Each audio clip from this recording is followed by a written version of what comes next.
Hello everyone, welcome to SparkUp classes. This is Suman Yadav and आज हम पढ़ने वाले हैं इम्यूनिटी के बारे में। इससे पहले हम डिजीज पूरा का पूरा खत्म कर चुके हैं। आज से इम्यूनिटी चालू हो रही है। ये भी आपके चैप्टर नंबर 8 में ही है, यानी कि आपका ह्यूमन हेल्थ एंड डिजीज वाले चैप्टर में ही है। ओके, ये कोई अलग से टॉपिक नहीं है, उसी चैप्टर का टॉपिक है। बस डिजीज हमारा खत्म हो चुका है। ठीक है, तो चलो स्टार्ट करते हैं। और बेटा वीडियो अपलोड करने में थोड़ी सी देर हो रही है मुझे, बिकॉज हमारे यहाँ लाइट की थोड़ी सी प्रॉब्लम है, क्योंकि हाई वेलोसिटी विंड चल रही है। ठीक है, तो इस वजह से लाइटिंग सही से नहीं दे रही है, जिसकी वजह से वीडियो अपलोड करने में मुझे थोड़ा टाइम लग रहा है। पर चिंता मत करो, मैं रात तक वीडियो अपलोड जरूर कर दूंगी। ओके, दो वीडियो आपको पर डे मिलने का मैंने सोचा है, लेकिन अब नेट ही ना रहे तो बात अलग है बेटा। लेकिन मैं कोशिश करूंगी कि मैं 2 वीडियो डाल सकूं। एक वीडियो तो अभी आपको मिल जा रहा है, एक और आपको आज ही मिलेगा। ओके, तो चलो स्टार्ट करते हैं आज के वीडियो। इम्यूनिटी। इम्यूनिटी जो है, इम्यूनिटी आपकी 2 टाइप की होती है। पहली होती है इनेट इम्यूनिटी, इनेट, और दूसरी होती है एक्वायर्ड। याद करो, मैंने कल बताया था एड्स के बारे में। एड्स में मैंने आपको एक्वायर्ड वर्ड यूज किया था। एक्वायर्ड मतलब होता है जो जन्म के बाद आपको मिले, जो आपको बाहर से मिले, जन्म से ना हो, ऐसी चीज को हम एक्वायर्ड कहते हैं। तो ये वाली इम्यूनिटी क्या होगी? जन्म के बाद मिलेगी, यानी कि आफ्टर बर्थ। आफ्टर बर्थ, ठीक है। जन्म के बाद आपको कौन सी इम्यूनिटी मिलती है? Acquired immunity. और जन्म से पहले या जन्मजात आप कह सकते हो, वो है आपकी इनेट इम्यूनिटी। तो आप इसे कह सकते हो बाई बर्थ, जन्म से आपके अंदर ये चीजें हैं। ठीक है, इनेट इम्यूनिटी हमारे अंदर जन्म से होती है। जैसे जैसे देखो, आपकी स्किन क्या कर रही है? आपकी स्किन बाहर से आने वाले किसी भी एजेंट को रोकने का काम कर रही है। ठीक है, तो ये एक तरह से क्या प्रोवाइड करिए? इम्यूनिटी। पहले मैं बता देती हूँ इम्यूनिटी का मतलब क्या होता है। इम्यूनिटी मतलब डिजीज से फाइट करने की क्षमता। The ability of an human being to fight with disease is known as his और हर इम्यूनिटी। ठीक है, इम्यूनिटी वो हमारी फाइटिंग स्किल है, जिससे कोई भी बाहरी एजेंट हमें आके मार नहीं देता, हमें नुकसान नहीं पहुंचा देता। उससे हमारी इम्यूनिटी लड़ती है। आप लोग सोचते होंगे कि देखो, कई लोग होते हैं ना, सर्दी जुकाम होता है, दवाई नहीं खाते हैं, ठीक है, फिर भी उनका सर्दी जुकाम ठीक हो जाता है। तो ऐसा कैसे हुआ? उनकी बॉडी ने खुद उस चीज से लड़ा, उनकी बॉडी ने खुद पैथोजन से लड़ा। ठीक है, कोई भी चीज, आप दवाएं भी बाहर से लेते हो तो वो आपकी इम्यूनिटी को बूस्ट करने के लिए है। आपकी इम्यूनिटी अंदर से है, लेकिन वो उतनी काबिल नहीं है कि बाहर वाले को मार सके, तब आपको दवाओं की जरूरत पड़ती है। अदरवाइज आपको दवाओं की जरूरत ही नहीं पड़ती। ठीक है, जैसे मान लो 2 लोग हैं, ठीक है, एक पैथोजन है, एक आपकी बॉडी है।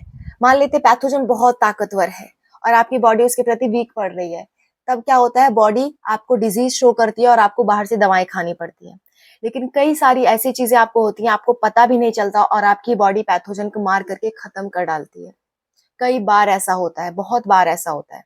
जैसे आप खाना खा रहे हो, ऐसा तो है नहीं कि खाने में कुछ नहीं था, सारे आपने एकदम डिजीज फ्री चीजें खाई हैं, ऐसा तो नहीं है।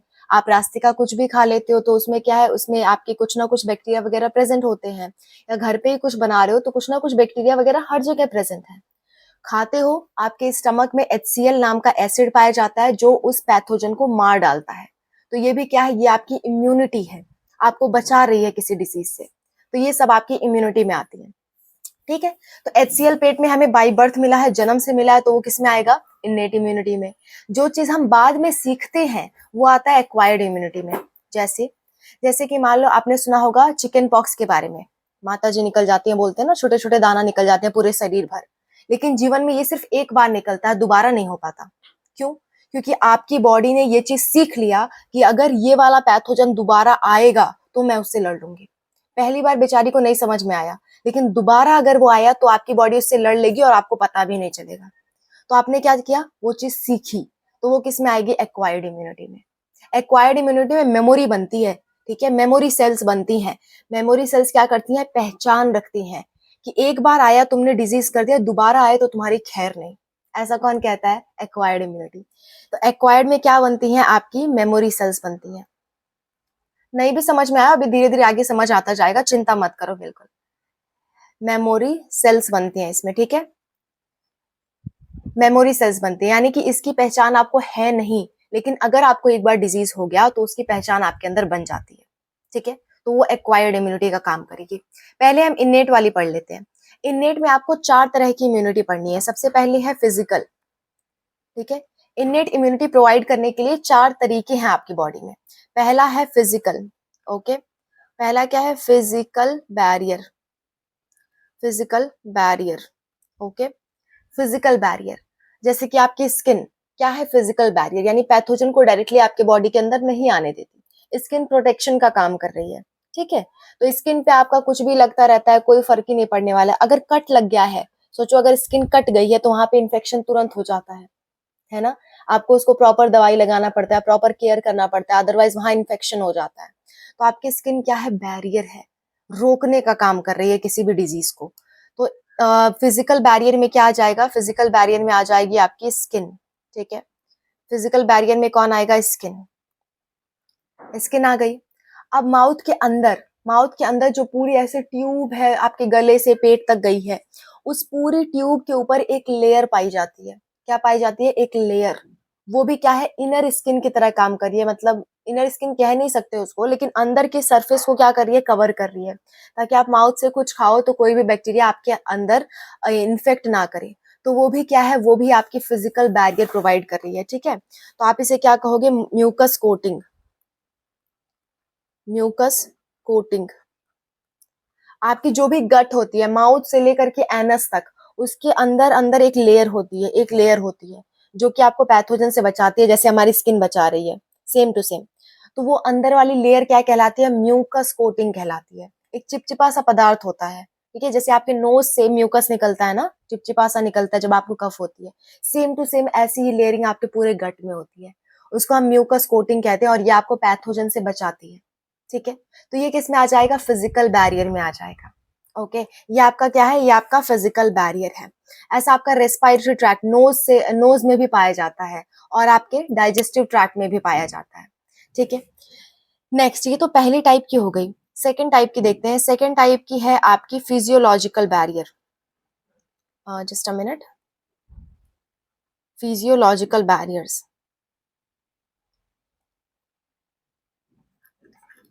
Physiological barriers. फिजियोलॉजिकल में क्या होता है, सुनना, फिजियोलॉजिकल मतलब कोई भी केमिकल की हेल्प से हमें बचाना, ठीक है। कोई भी ऐसा केमिकल रिलीज करना हमारी बॉडी द्वारा जो क्या करे, पैथोजन को मार दे। जैसे अभी अभी मैंने बताया था HCl, आपका स्टमक क्या रिलीज करता है, HCl रिलीज करता है, और ये क्या कहता है, पैथोजन को मार देते हैं। तो HCl क्या हो गया, फिजियोलॉजिकल बैरियर, ठीक है। HCl क्या हो गया, आपका फिजियोलॉजिकल बैरियर। माउथ के अंदर सलाइवा रिलीज होता है, माउथ क्या रिलीज करता है, सलाइवा, लार होती है ना आपके माउथ के अंदर, उसको हम सलाइवा कहते हैं। माउथ के अंदर जो लार भरी है, पानी भरा हुआ है आपके माउथ के अंदर, उसको हम सलाइवा कहते हैं। तो सलाइवा क्या है, सलाइवा भी पैथोजन को मारने का काम करता है। उसके अंदर कुछ ऐसे एंजाइम है जो पैथोजन को मार देंगे, ठीक है। तो ये क्या है, एक तरह से लिक्विड वाली चीज है, आपकी बॉडी का सिक्रीशन है। तो बॉडी के सिक्रीशन जो पैथोजन को मारे, उसे हम कहते हैं फिजियोलॉजिकल बैरियर, ठीक है। नेक्स्ट आपका होता है टीयर्स, आंखों में जो आंसू आते हैं, आंखों में कुछ पड़ जाए तो आंसू आते हैं, क्यों आते हैं, ताकि जो भी कुछ पड़ा है अगर वो डेंजरस है तो उसको मारा जा सके। आंखों के आंसू के अंदर एक एंजाइम होता है, लाइसोजाइम, सलाइवा में भी यही एंजाइम होता है, लाइसोजाइम, जो कि बैक्टीरिया वगैरह को मार देता है, ठीक है। तो हमारा सिस्टम इतना अच्छा है कि खुद अपने आप की सुरक्षा कर सकता है। लेकिन कभी कभी बाहर वाला इतना ताकतवर हो जाए, ज्यादा ताकतवर हो जाए, तो बाहर से हमें मेडिसिन की जरूरत पड़ती है, अदरवाइज हमें मेडिसिन नहीं खाना पड़ता, ठीक है। तो ये आपके 2 बैरियर हो गए। मैं इसको इरेज करती हूँ, फिर मैं आपको तीसरा और चौथा बैरियर बताती हूँ, ठीक है। टोटल 4 बैरियर हमें पढ़ने हैं, ठीक है। मुझे मिटा लेने दो, एक ही साथ मिटाने वाला काम करते हैं आजकल हम, है ना। चलो, मिट गया। तीसरे वाले की तरफ बढ़ते हैं। अगर आप लिख नहीं पाए हो तो आप रिवर्स करके कभी भी लिख सकते हो, कोई दिक्कत है नहीं उसमें, ओके। देखो, तीसरा, तीसरा वाला है आपका सेलुलर बैरियर, सेलुलर बैरियर। बहुत सारे ऐसे सेल्स हैं आपके बॉडी के अंदर जो क्या करते हैं, पैथोजन आ जाए तो उसे खा जाएंगे, ठीक है। एकदम दलित प्रजाति के हैं, दानव प्रजाति के हैं। कोई भी बाहर से आया तो उसको क्या करेंगे, खा जाएंगे, अब मचाओ हल्ला, है ना, बॉडी के अंदर अब फैलाओ डिजीज, हम तो तुमको खा गए, ऐसा टाइप होता है। तो ऐसे कौन से सेल्स हैं आपके, ऐसे हैं आपके PMNL, यानी कि पॉली, ये M है ना, जस्ट अ मिनट में फिर से अच्छे से लिख देती हूँ। इसका एग्जाम्पल है आपका PMNL, PMNL, polymorphonuclear leukocytes, ये एक तरह के WBC होते हैं, ठीक है। एक तरह के क्या होते हैं, WBC होते हैं। और WBC का भी कौन सा टाइप, न्यूट्रोफिल वाला टाइप होते हैं ये। WBC कई तरह के होते हैं, ठीक है। लिम्फोसाइट और न्यूट्रोफिल, मोनोसाइट, कई तरह के WBC होते हैं। तो इनमें से ये कौन से हैं, ये न्यूट्रोफिल्स हैं, ठीक है। और ये क्या करते हैं, ये फैगोसाइटिक होते हैं। क्या होते हैं, फैगोसाइटिक। They are phagocytic.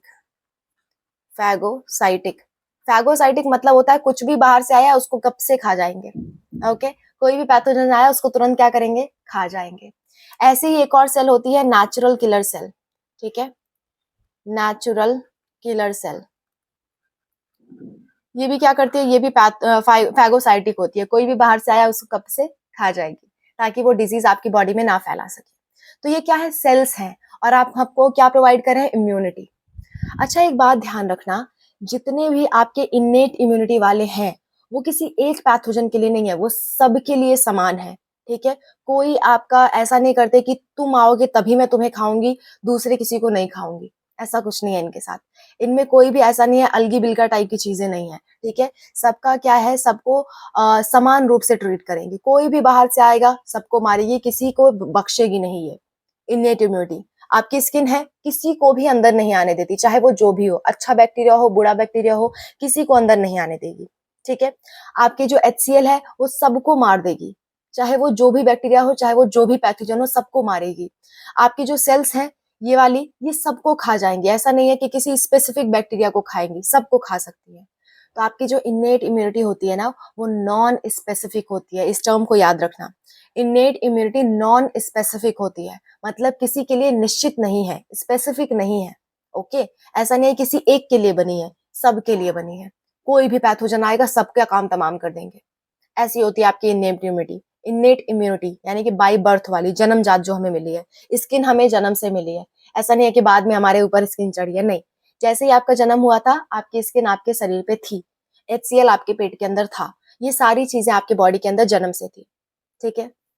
चलो चौथे वाले की बात कर लेते हैं, इसको मैं इरेज कर रही हूँ, ओके,